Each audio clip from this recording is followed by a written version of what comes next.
Welcome to Bicycle Retail Radio, presented by the National Bicycle Dealers Association. Bicycle Retail Radio brings together retailers, vendors, advocates, and thought leaders for honest discussions about the latest issues facing bicycle retailers. The podcast dives deep into the challenges and triumphs of the bicycle industry, providing an in-depth look at the person behind the profession. Aiming to deliver content that's both relatable and thought-provoking, offering real-world tips and insights to help you find success in the bicycle industry. There's a human side of the business, and the podcast aims to share stories, experiences, and strategies that you can apply in your own shop. Whether you're looking for inspiration, practical advice, or a sense of community, you've come to the right place. The National Bicycle Dealer Association has a rich history of supporting retailers across the nation. Founded in 1946 with a mission to strengthen specialty bicycle retailers through education, through research, through communication, and through advocacy. The National Bicycle Dealer Association is proudly supported by our members and our membership. If you'd like to learn more about the benefits of joining, please visit nbda.com.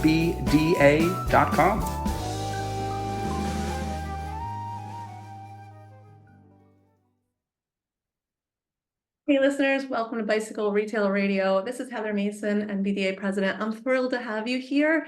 Today, this conversation is with the Saris team. So I was able to sit down with Stefan Guelpen, Head of Global Sales, Darren Snyder, Director of Product for Cycling, and Chris Bauch, Director of Product for Infrastructure.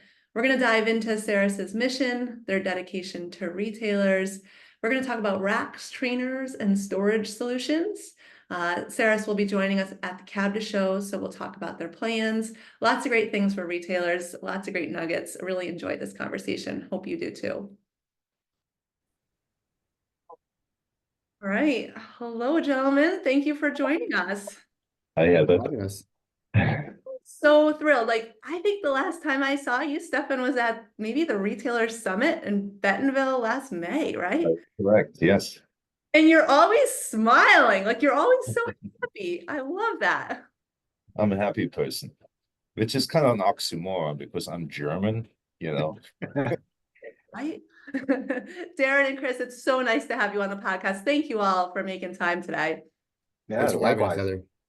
I am just thrilled to get into this conversation. I spent a lot of time preparing for today's episode because I wanted to make sure that I got really down to the deep details on the ways that Saris is working with retailers. I know your commitment is really there since I met you, Stefan, at the CABDA show last year.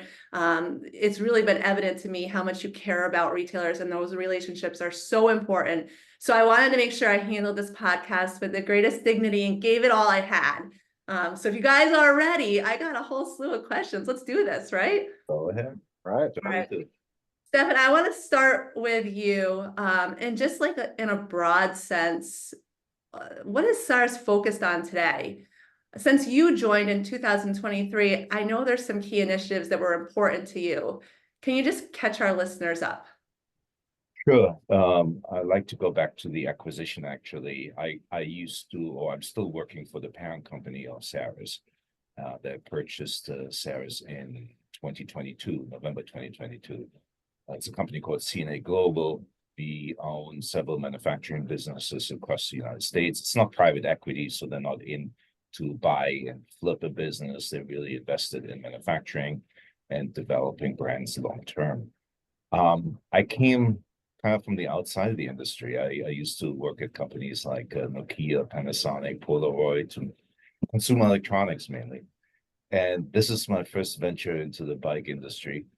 And I keep telling the story to everyone that you are people that typically work in the bike industry manage to turn a hobby into a job, right? And that's such a different flair to a business than where I come from, consumer electronics, right? Where you have people that are really not invested in the product that they're buying. But here, to a degree, it's a fault to the industry because they're so honest with their customers about products that they purchase and resell. But I think it's a very nice culture. And for me personally, a brand new experience that I enjoy tremendously. Going back to what we've done since we purchased Saris is we those were dark days for the company in 2022. You know, I compare that, you come from a sugar high, you're in the pandemic and going into bankruptcy proceeding. And for a lot of people, that were very, very dark days. And, then we came in, so you figure New York meets Madison. That was culturally certainly a little difficult in the beginning. But, I think the first thing we did was recapitalize the company. And then we went out and tried to get some good people on board, the people with industry insights. And that's how we found Darren, who joined us when did you join us, Darren? December of 23. And what's your background, Darren?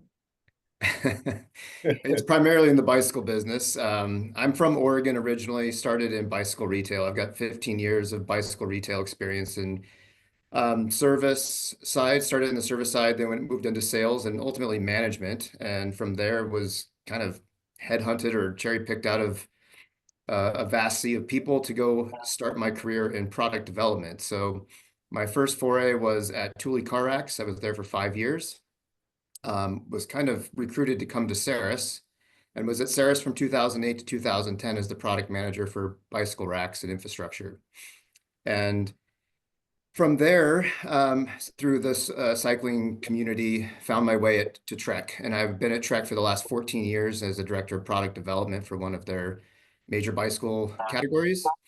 I left in October and stalked Stefan on LinkedIn. I followed the Saris story and thought, man, that'd be really fun to be a part of rebuilding Saris. And there's a soft spot in my heart for the brand, having served it for a couple of years.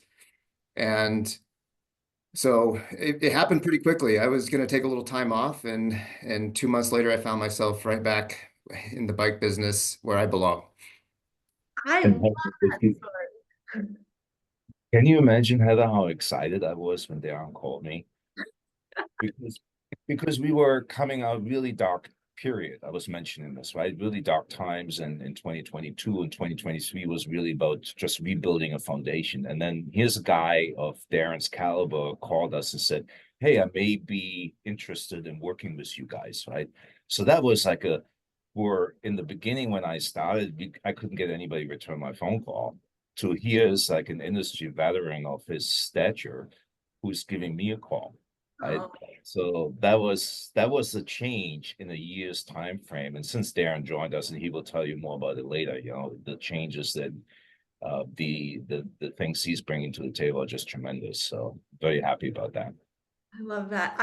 I remember like it was yesterday when I heard the news in 2022 about Saris, and Noel Kegel from Wheel and Sprocket reached out and he was like, oh my God, Heather, this is awful. And it sent shockwaves. I mean, I have goosebumps even talking about it. And we all like had this heavy feeling on our heart that this brand that we adored has faced these financial times. So when I saw you at the CABDA show and we're seeing what you're doing, I was like, yes, I was like, this is amazing. So yeah. I definitely all smiles over here. Back kids, not kids anymore, but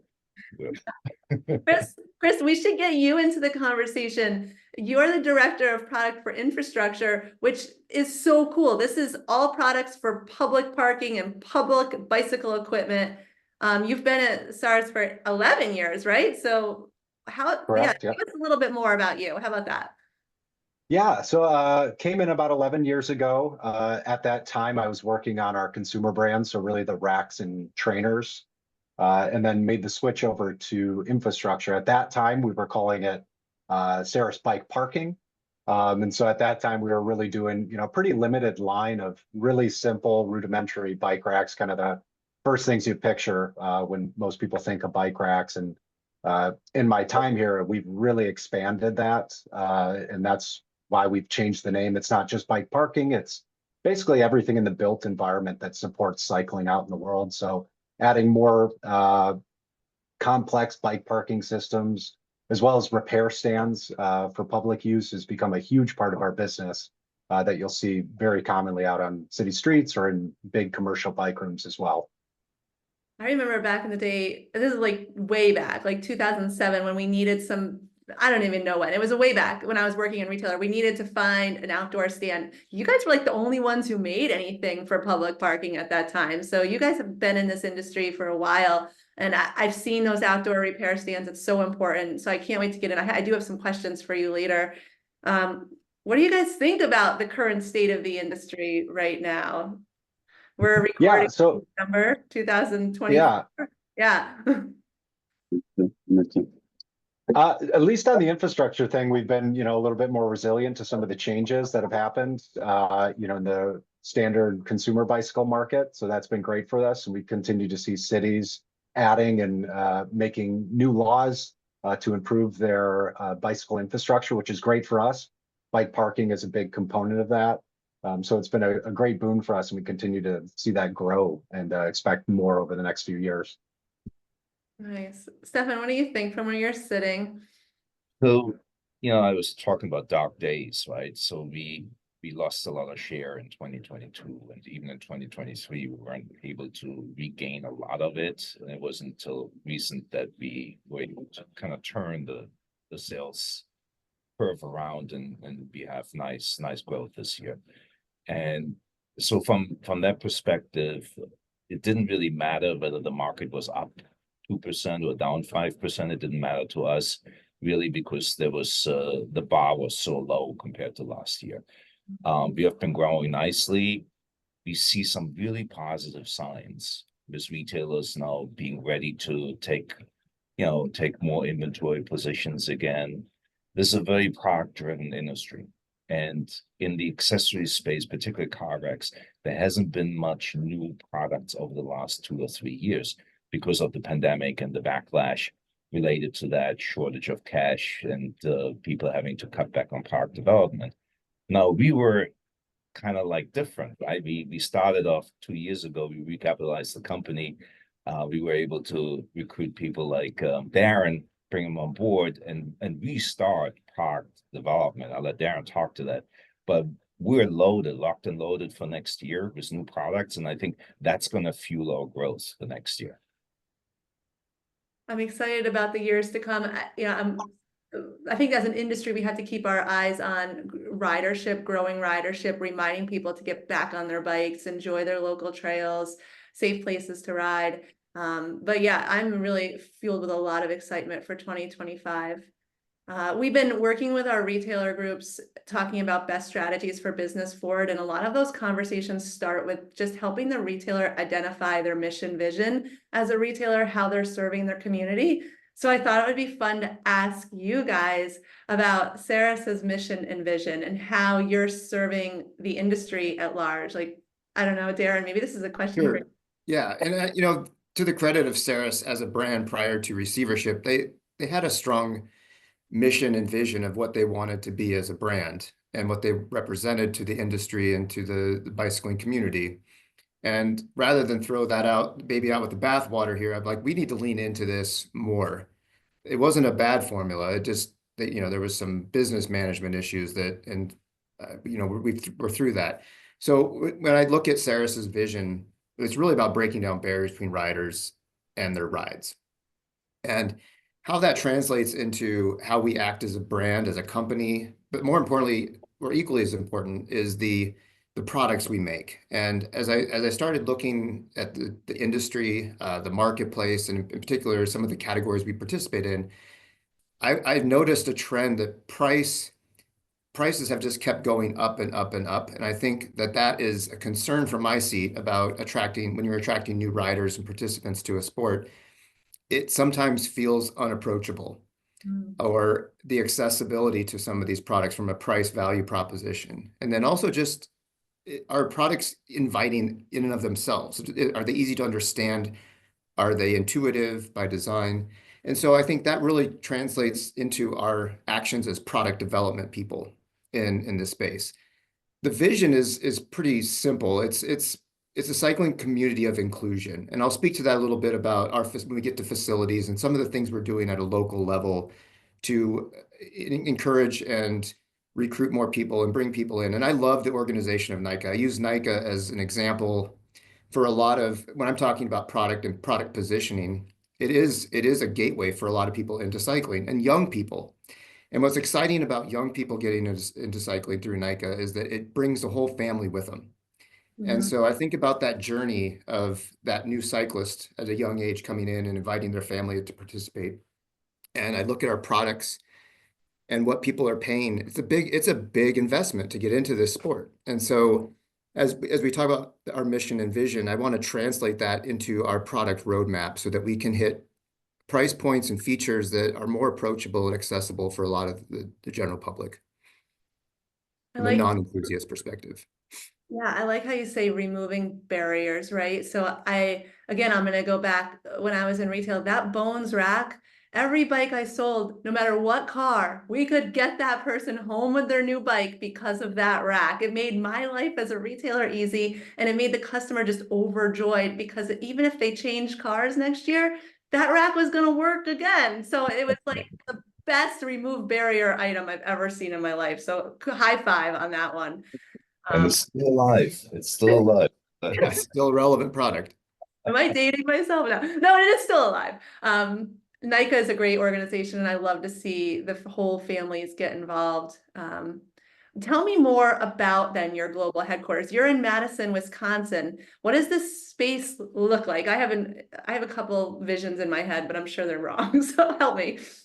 Well, before we move off of mission and vision, I think that I want to talk about the accessibility, because I think that's where the IBD really plays a key role in this whole ecosystem. Yeah. They're the guides and experts for many of these people. And I think, reaching out and being involved in those types of community activities like NICA is a great opportunity, not only for the retailer, but for brands like ourselves too. The retailer validates the existence of a lot of these brands, in particular Saris. We aim to be a premium brand, and the validation comes through the IBD participation of that brand in their store. And so segueing that is back to, why we're here is talking to retailers, is we really want to be a part of that in that community. And again, taking it back to that NICA example, I go into retailers all the time and talk to them about, what's your NICA scene here? And what's encouraging is like 5-6 years ago, that might fall on deaf ears. Like, what's NICA? But the rapid expansion of NICA is almost touching, was it 34 states now? There's almost, there's just a few states left where once this all comes together, that's a massive opportunity for retailers and brands alike to partner and work and support with these groups. And so that's back to that accessibility. The retailer is, in my mind, what makes our brands accessible to consumers. Try to answer your question about the what's Wisconsin look like. I like to answer this because I was there before Darren joined us, and when I took my first trip, I live in the greater New York area. That's where the CNA headquarters is. And when I took my first trip to Madison and to visit the factory, there's nobody there. The machines were, all we made at that point was infrastructure product, bike parking product. We didn't, we were so overwhelmed with inventory on bike racks. Nobody was working on bike racks. The only manufacturing we had going on was bike parking. And I came home and my wife said to me, "So what do you think?" I said, "Oh boy, it's a long way to go." Today, you got to be careful to not be run over by a forklift truck when you walk through our factory. And that's a clear picture of us being able to show growth and across all categories, right? Bike racks, trainers, infrastructure. And we're making parts, and we have new machinery. We made over $2 million in capital investments to buy laser cutters and tube lasers. Chris, did I say that right? That's right. Yeah. He's more excited about this than I am, but it's amazing how the picture has changed, and there's now 60 families in Madison that thrive on us selling racks, infrastructure, and trainers. I love that. I love, it must be so It must just give you so much like great reflection to look back on the work you've done. And I know it's hard and it's challenging and you have to innovate and you have to be fast on your feet. And I appreciate that. And Darren, what you're saying about the retailer, being the accessibility for the brand, like the way that the retailer is there to support the growth of the sales, I really appreciate those words. And I 100% believe that. And if we can get staff energized about the product, and that just fuels things even more. So that local retailer is very important. I thought it'd be fun to talk about the origin story of Saris because, this industry brings a lot of new people in and they may be familiar with the brand, but maybe not its origins. The company was actually started in 1974 as Graber Products, and it was purchased in 1989 by the Fortune family, Chris and Sarah. And Saris brand was established in 1995, and it's literally the mashup of Chris and Sarah's names, the first names. And and that brand was actually put in place at the dawn before the Saris Bones Rack product launch. They knew they had something unique, and as such they saw it as an opportunity to rebuild or build a brand around this journey as they saw Saris evolving into more rear of car bicycle transportation solutions. And over the years, they've got into a lot of different categories, a lot of times through acquisitions. So there was Cyclops trainers, there was power meters, to name a few. But and even bicycle infrastructure has been bolstered by some adjacent acquisitions. And so it's a neat story. It's a founder's mentality story. I mean, they were not industry insiders, but they found themselves owning this car rack brand, and they like CNA just hired good talented people that were passionate about cycling to help build the business over the years. And today, I'd say the vast majority of people here ride bikes. They're users and they're passionate about the products they design, develop, and manufacture, and that's pretty cool. And just kind of give you a picture of the building, the facilities here. It's not massive, but it's a 90,000 square foot facility. It's gone through 3 additions over the years. It started in a little farmhouse, actually, and they built out behind it. That farmhouse was actually part of the Underground Railroad, so it has kind of a neat history.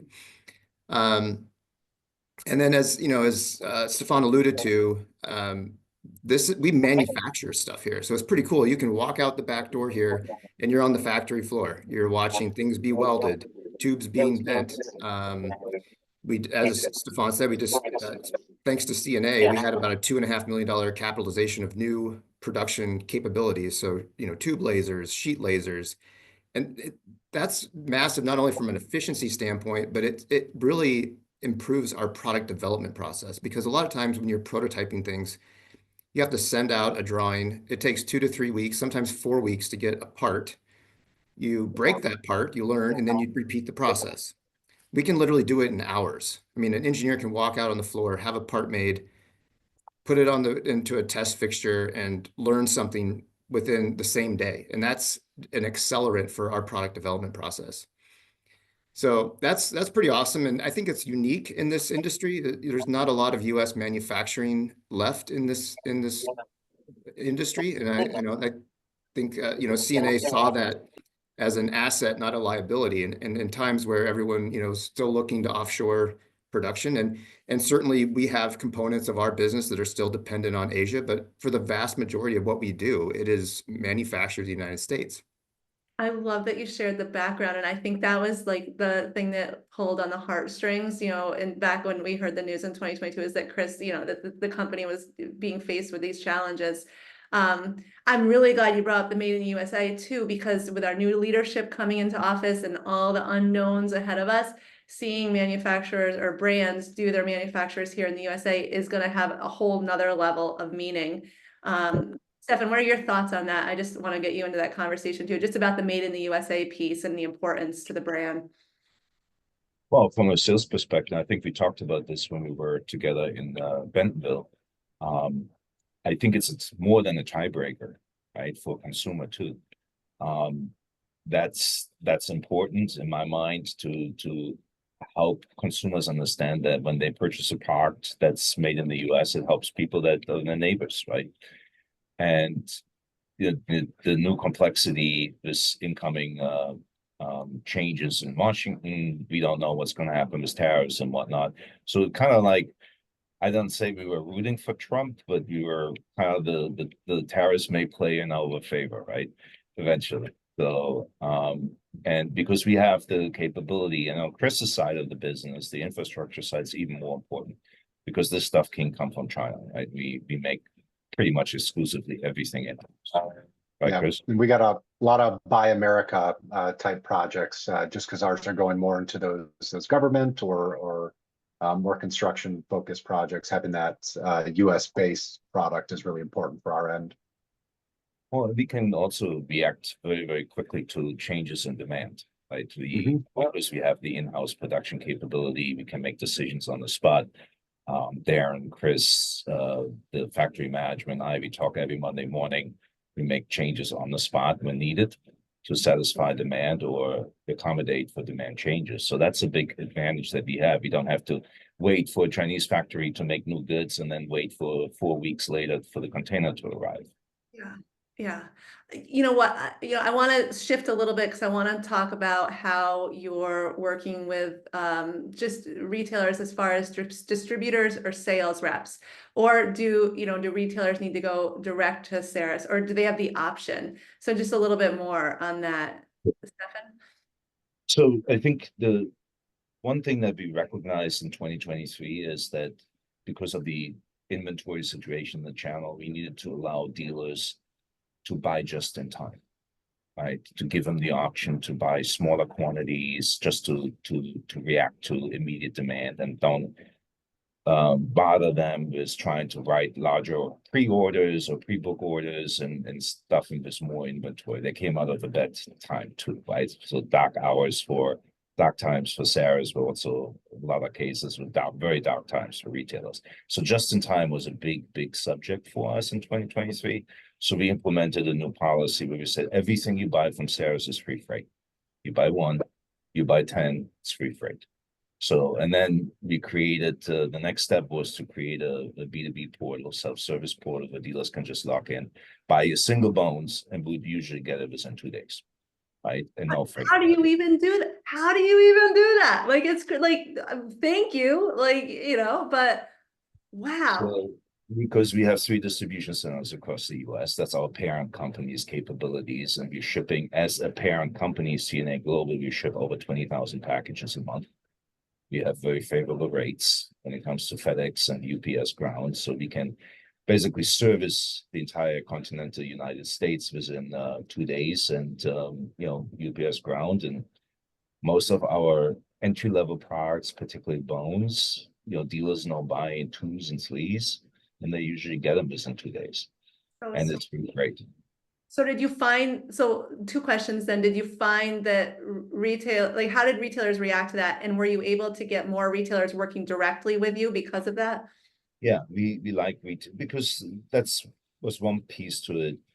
The other piece was that we lost some distribution partners, right? Q discontinued Saris in 2022, so the Trek, so the Giants. So we were left with a few local guys. And so we had to fill in that space, right? The ability for a dealer to order Saris and get it within a couple of days. And we had to address the freight issue on this. So that's why this policy came into place. And now that we've regained a little bit of share, we got more attention from QBP, we got more attention from Trek again. So we may re-engage with them going forward into 2025, particularly with some of our new products. So that may alleviate some of these problems, but in principle, we want to give our dealers the opportunity to purchase one Saris product at a time as they need it. But I always say, have 1 on the floor, 1 to show, 1 to go, and then you replenish. Right? Don't space is a premium at the IBD. Inventory dollars are very premium, so buy 1 at a time. Let us ship you and service you that way, and if it works into your business model, then it's good for you. Obviously, if dealers want to buy larger quantities, they can get additional discounts. But for the most part, the entry-level pricing is based on free shipping. I love that. When we're focused on helping retailers really figure out their product selection, narrowing when they can in categories, and focusing on turns, that falls into fitting all those things. You know, kind of a sticky subject that we bring up in the industry is just talking about direct to consumer sales. It's there, it's important. But how are you balancing that with supporting independent retailers? So I think Darren made a good point earlier. I think we fundamentally believe that the brand lives in the IBD channel. So there's no argument about this, right? And so what you need to do is you need to protect that.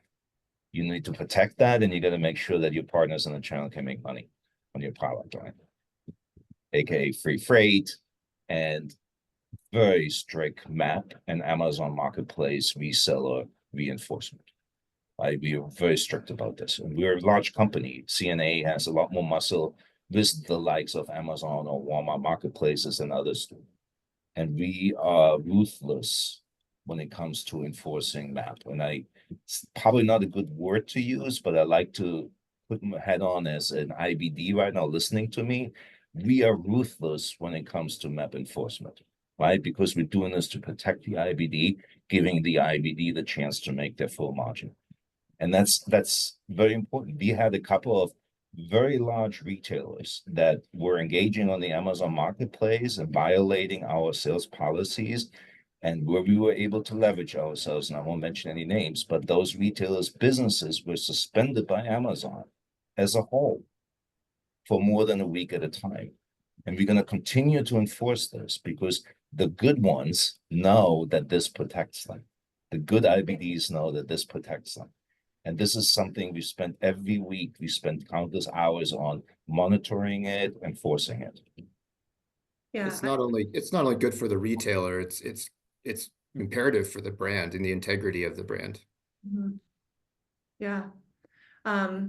Yeah, thank you guys. Wow, I mean, retailers who are listening are, I'm sure, feeling the same thing I am right now, which is gratitude. We need more brands to take this approach. You're working with a lot of retailers directly. Are there any strategies that you have found that have been really helpful in supporting them outside of what you already have? You know, what else can you do? I mean, that's what I feel like right now, but I mean, is it staff training, or is it just making sure that someone's there to pick up the call when there's a warranty question or a concern, if there is, or something like that? Yeah, I think we're still learning a lot about the business, right? And how to best service IBDs. And, you know, education is a big subject for us. We were just in another meeting discussing Spark as a possibility to engage and train and whatnot. So we're still learning a lot about the business. We're trying to figure out other areas where we need to improve. Like, we're still not great on logistics. We're still not great on tech support. We need to improve in those areas. We recognize that, and we're trying to make it better so that dealers have direct access to us and be able to service their customers much quicker. So those are the areas that we're still working on. I feel strongly about the educational part of it, particularly next year. Next year we're going to launch 5 new racks, and we're super pumped about this. The last couple of weeks we had virtual meetings with a few dealers from our showroom in Madison, showing some of these parts. Feedback is tremendous. Every time you have new parts, you got to educate, right? And so I'm looking forward to that for next year, and I think we're in pretty good position to capitalize on those new product launches. 5 new racks, like, just don't do one. Like, let's go. Like, your team is so awesome. Just to qualify that, those are product families with multiple SKUs, so it's even bigger than that. I love it. I love it. Well, speaking on the education piece, maybe since we have 3 experts in the room, we could do a little like education, like tips for retailers. I have a couple questions. Are you guys game for that? Yeah, go ahead. All right. So for retailers who are listening, who want to maximize sales in racks, trainers, or accessories. So like, we're thinking it's so hard to merchandise car racks. Maybe trainers also are challenging. Any tips for this? Maximize. Yes.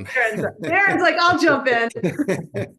Look, retail's hard. Coming from a former employer who recently took on a lot of retail, in the first couple of years, they admittedly said to themselves, wow, retail is really hard. What my advice is retail space is small. How can you best utilize the space in the most efficient way. Racks are seasonal, but what I advocate is rather than having them in the back of the shop, usually there's sometimes, because space is a premium, they're in the actual physical packaging. Put them on display, get them out on front, and cross merchandise on them. You can showcase bikes on them. They make great bike displays. They also invite conversations about interaction with racks. And I've got a lot of feedback in the last couple of weeks interacting with retailers, like, how do I get my staff excited about selling racks? And I'm like, well, first they need to be trained. They need to be educated. You might even, a lot of these kids, these younger guys working in shops may just ride bikes to and from work. They may not have a lot of experiences with cars, automobiles, and racks on automobiles. So I think it's important that you get those products out of the box on a POP and cross merchandise. And in the off season when racks, starting in March, April, get those things front and center in the store. And then at the end of the season, after Labor Day, it might be okay to put them in the back and put them away for the winter, because that space is at a premium. But I think car racks, and particularly hitch racks, lend themselves to a nice bicycle display. We have a 2-tiered display, so you could actually have like 4 bikes on a POP, and it's just a nice way to make your footprint in your store the most efficient it can be. I love that. I love that. Anything on trainers that you'd offer us? That's all. Like, all right, Darren, I'm going to keep pushing on you. Same thing. I mean, a trainer can hold a bicycle, and you're going to have a bicycle in a space. Create a little, interactive experience. Get people on it so they can experience the product, not only the bicycle but the trainer. This is winter. This is the appropriate time maybe to slide the racks into the back of the store and bring a little trainer display out front. I love it. Heather, we sold so many trainers this season. I thought this business was so dead. And Darren was convinced and trying to convince me it's not dead. I see some lives. It has some pulse, right? And we agreed on some significant pricing actions. So we were able to sell some direct drive trainers as low as $3.99. And, we had some promotions going at $2.99. We sold thousands of trainers that we were like, it caught us by real surprise. So the factory right now is super busy, kept trying to catch up, making more. So the trainer season keeps going, right? I love that. I mean, I'm in upstate New York and it's cold today. Like, I'm probably gonna ride later. I'm not gonna tell you that. And the business went and then this is the funny part. The business, we thought we were gonna have X many trainers available, and then we said, okay, let's give our dealers, IBDs, a chance to pre-book for the season, right? And we sold all of them. So the D2C team, our direct sales team for our website, basically had nothing left by the time we got into November. It was 20 days from production to actually orderable, and in 20 days they were all gone. Yeah. Man, I've had the conversations over there at that. You guys probably have a fun work environment. I love it. Your energy is so great. It's just so great. Thank you. Yeah, I already have friends who are on their trainers, so I get that. So retailers, listen, if you need trainers, you're stocked full right now. You're good to go. So we're restocking right now. We should catch the Christmas holiday. Yeah. Well, let's keep my questions coming, because I got some more questions to fire at you. So tips for retailers. What about, I'm a retailer, I want to do business with you. I'm looking at your racks and I'm like, oh my God, I can't possibly stock all of these. So are there best sellers that I, as a retailer, might want to, consider stocking? Yeah, there's been 2 really home run products this last year. Bones has come back. It's still a go-to. The trunk rack business is not dead. And we were absent, quite honestly, for a good 18 months. So, retailers may or may not have had access to them, but we are back in full production, and we've seen that business rebound tremendously. It is the #1 selling trunk rack in the United States, still is, and it's the best fitting. It's the #1 fitting trunk rack in the market space, and that's why it is the #1. Vehicle fits are crucial, and we do have a fit guide. We support, current make models of vehicles, so it's we can inform and instruct safe usage of those products. The other one is the MHS, and that product, based on the trends of e-bikes, heavier e-bikes, they're pushing 80+ pounds now in some cases. So the MHS Duo has been a home run this year because of its capabilities. It's probably arguably the most capable rack on the market today from a weight and style of bicycles it can accommodate. And the Super Clamp has still been, a staple in the product line. It is a very approachable from a price and user experience perspective. It has a great legacy. That business has done very well this year. And on the trainer side, the H3 Plus, smart trainers, app-based virtual cycling. The H3 Plus was something we updated last year. It is now 12-speed compatible, and it supports, Bluetooth, FCE, Ant Plus. So it's still a very relevant product from a connectivity standpoint and user experience. People looking for trainers, they're looking for ease of setup, durability. Durability is huge. Like the H3 Plus has a great track record of being a very robust trainer. And it's still talked about as one of the most real feeling trainers on the marketplace. So with the recent price adjustments we've made, I think it has a great reputation in the market. And at that price, it's been flying off the shelves. Yeah, I'm thrilled to see that. I mean, that Bones rack for like $200 or, it's crazy, the compatibility and the heavier weight e-bikes, the trainers. Yeah, I think I need a smart trainer. I have an old mag. Yeah, it's okay, but it doesn't have that real road feel. I'm sure you have access to data and trends. So, and I'm sure you're seeing what consumers are clicking. Is there any qualities that you think people prioritize when it comes to racks or trainers? I don't know. It's kind of a weird. Yeah, for sure on the rack side. I mean, it's usually not top of mind, but it's the subconscious part of the buy decision, which is safety. They have to trust that brand that it's going to safely transport their bicycle down the road. It won't come out of surveys or consumer conversations, but I think it is something that sometimes gets overlooked, but it's in the subconscious of the consumer, the trust in the brand and their belief that it will safely hold their bicycle. I think also aesthetical. Yeah, I was going to get to that. Factor of aesthetics, right? With cars evolving and design wise, cars are evolving very rapidly, and people, consumers like to match that with, they invest a lot of money in their cars, automobiles, they invest a lot of money in their bikes. They want to make sure that the rack kind of aesthetically matches a little bit this. And then in the past, the Saris was probably not on the forerunner when it came to aesthetic design. I had a dealer say to me in Los Angeles, actually, dealer said to me, Saris reminds me like of the old Volvos of the 90s, like indestructible and you can destroy it, but Thanks. hard to look at. I think we have to be brutally honest with ourselves. If you look at the competitive landscape, to some extent, I think the aesthetic of racks and anything being attached to a vehicle is becoming a very conscious buy decision of consumers. You're putting it on vehicle. I mean, look at the values of vehicles. They're just going up and up and up. $1,000 rack going on a $50,000-$60,000 automobile, and you look at automotive design and trends with styling. We're a rectangular tube with some plastic wheel trays and some hooks, and if we're being honest with ourselves, that's not an aspirational purchase. It's utility and it functions and it's safe and it's secure and it securely holds your bike. But I want to maybe use this as an opportunity to segue into what's coming from Saris in the future. I love that.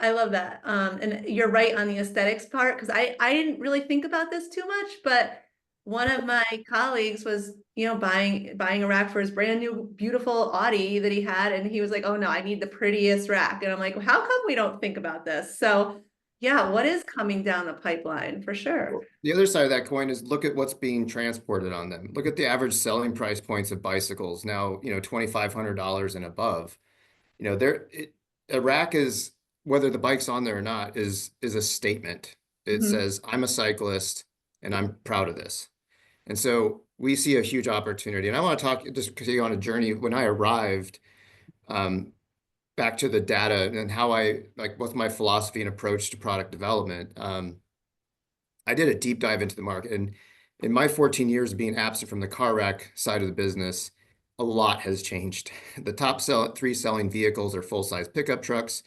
38% of vehicles on the road being sold, most popular vehicles, are still SUVs, despite all of the talk from the auto industry about, you know, the electric vehicle taking over the roads. And eventually, I think that trend will continue.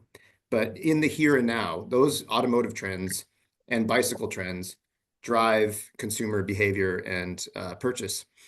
And when the other part of that is I had to look at what are our core competencies as a manufacturer?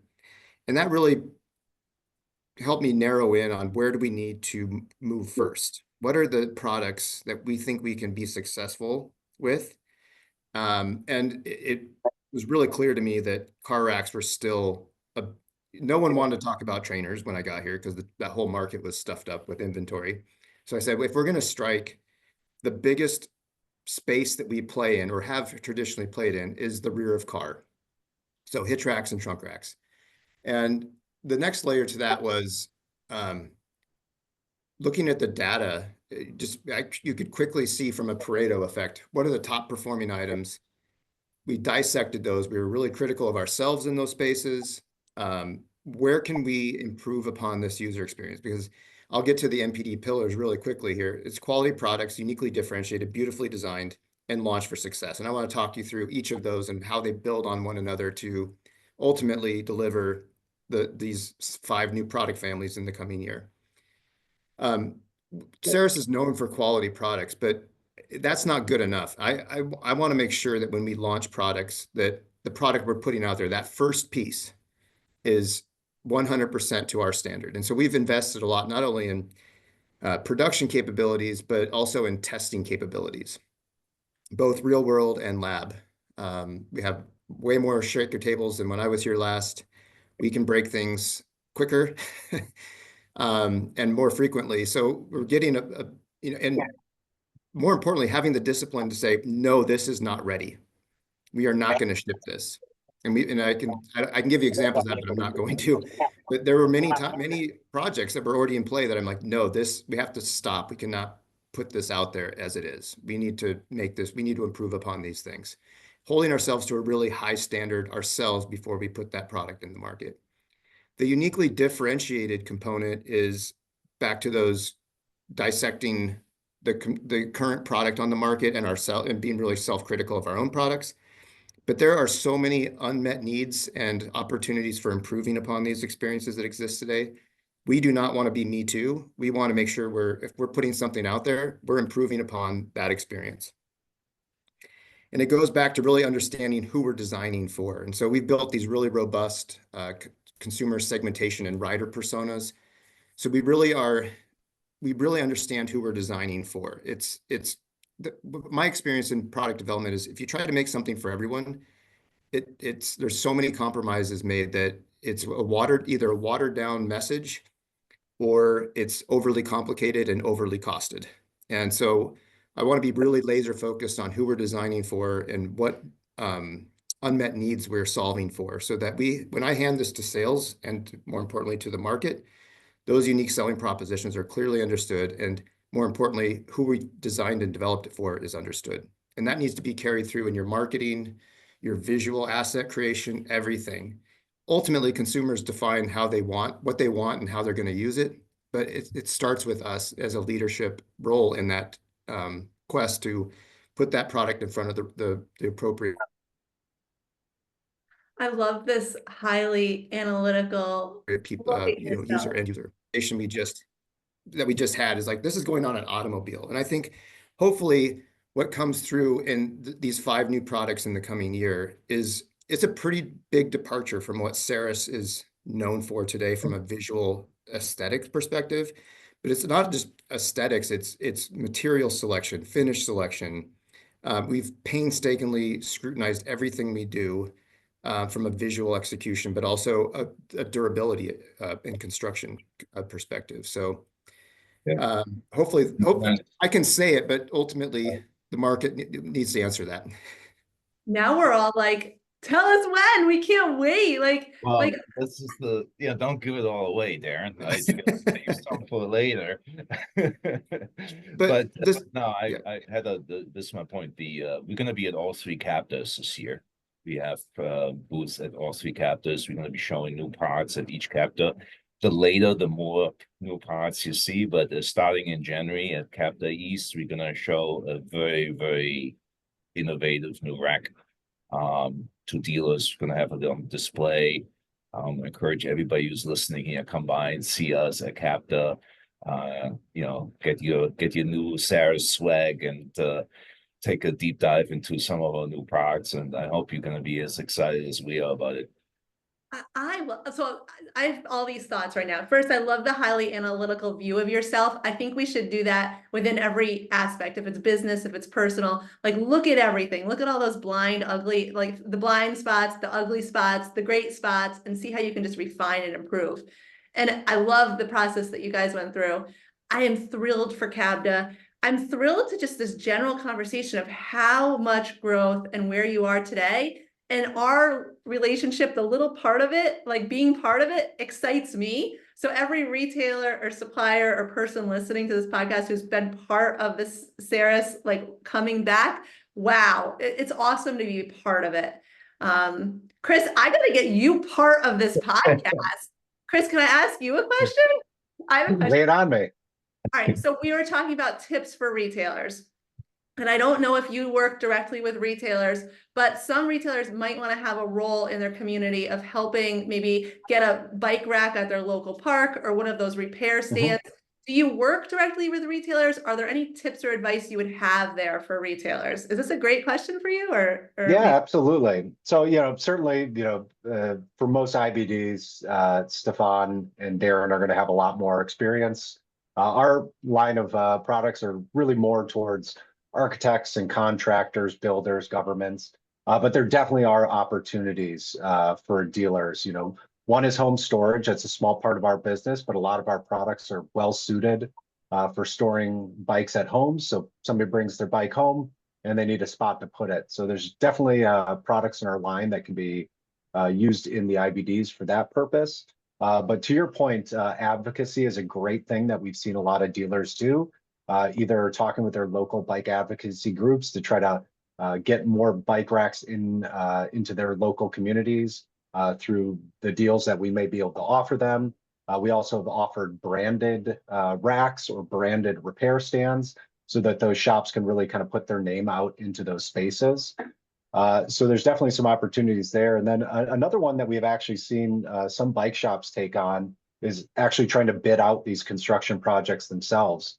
And actually, provide bids using our products to their local building projects for these big residential bike rooms that we see going in a lot of cities, and seeing as another way to generate revenue for the shop, and even using their shop help to do the installations for those, which is something that we don't typically offer, but it's something that they can do in those local areas where they actually have workers on site who are able to, flip a wrench and put in some anchors and install some of these bike racks. Excellent. That's fabulous. So for anyone who's listening, I'm sure I used to get people coming in all the time asking, do we know as a bicycle retailer where they could get these racks for community projects or residential use or big commercial use? So it's great to know that Saris can meet those demands. Thanks, Chris. Absolutely. And these infrastructure bike parking products, Heather, they're all available to every IBD that does business with Saris. So, just reach out to us. And I just did a sales review, just to throw this in here to understand the opportunity. I just did a sales review with one of my key account managers this morning, and he had one large opportunity in bike parking. What, Chris, how much was that? $250,000? Yeah, $250,000 opportunity that we quoted through a bike shop in Toronto. Wonderful. Okay. And they are well positioned to win that bid. You got to sell a lot of bikes to get to $250,000. A lot of exposure there. Yeah, I love it. Yeah, we just got to get involved in all these things. Exactly. All right, so we have retailers who might be listening, who maybe haven't worked with you yet, but now they're like so ready, especially with these new racks coming out. How would a retailer go ahead and get started with Saris? Is there a form online or? So I think for the most part, they should be able to find us on our website. We have a Become a Dealer button. Just follow that. Somebody is gonna contact you very shortly thereafter, give you access to our portal, B2B, give you some pricing, and then schedule a visit for training. We have people in the field. We have 4 sales directors in the US. They manage about 35 independent salespeople. Most of Shimano salespeople are Saris salespeople, so that's the first jump. They're all good rep organizations. They're well trained on our products. They all have samples, so come and visit you and educate your staff on how to sell those products. And Excellent. That's fabulous. I was going to ask you about if there was people in the field, so it's nice to know you have that relationship all set up. And everyone's as nice as you guys are, right? well, no, Nicer. maybe nicer, but not as handsome. You all seem so energized and just ready to go to work every day. You must love what you do, huh? We do. We're not in it for the money, Heather. It's not about the money, right? Well, we have a It's good, right? Is there anything I missed? Is there anything else you wanted me to ask you that I didn't come equipped with? I'll say this, if a retailer or someone's in the area and they want a factory tour, they can reach out to me. I'd be happy to take them on a tour. Bring your bike. We have our own mountain bike trails right out here that we built in 2021. And of May this year, we just opened them to the local public. And the local trail advocacy group Corp is taking on the management of those. So that's just another way of giving back to the community, leaning into our vision and mission of inclusivity and giving people places to ride. It's been fun. The opening day, we had over 100 people out there riding the trails. It was a big to-do. We had a big party. It's a fun culture here. Oh my God, I love that. Trails that you guys made or that not you had made, but that were made and on your property and you've opened up now to everyone. Yes. Yeah, Yep. if you're listening and you're local, you need to get over there and get in contact and take that tour. I wish I was closer. I can't wait to see you guys at the CABDA shows. I appreciate the work you've done supporting the MBDA and our retailers. Having you at the summit, having you right there answering retailers' questions. Stefan, that was fabulous. Thank you from the bottom of my heart. I appreciate that. Yeah, I'll see you guys at CABDA. Thank you for coming on the podcast. Thank you, Heather. Cheers. Take care. Bye-bye. Thank you for tuning into Bicycle Retail Radio, presented by the National Bicycle Dealers Association. We hope you enjoyed today's episode, and if you did, please like, subscribe, or leave us a review. Sharing this podcast with your friends helps us reach more listeners and continue to bring you the best content. Remember, we host 2 shows per week with ever-changing guests and fresh content to keep you both informed and inspired. The National Bicycle Dealer Association is committed to providing valuable events, webinars, and opportunities for industry education and connection. Stay up to date by visiting nbda.com to see our event calendar. Special thanks to Francis Abbott for the promotional graphics for today's episode. If you're interested in advertising on Bicycle Retail Radio or have a guest suggestion, visit nbda.com to learn more. Thanks again for listening, and we'll see you next time on Bicycle Retail Radio.